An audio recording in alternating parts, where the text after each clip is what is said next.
బొమ్మలాంటి ఆమె పక్కనుంటే పగలే వెన్నెలనే కురిపిస్తా నీడలాగా నాతో ఏడడుగులు సాగితే ఇలలో స్వర్గంనే సృష్టిస్తా రసరమ్యం ఆ రాగ విలాసం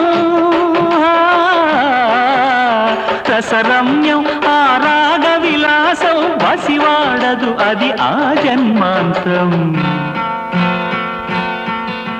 అందమైన నా ఊహల మేడకు ఆవిడమణి దీపం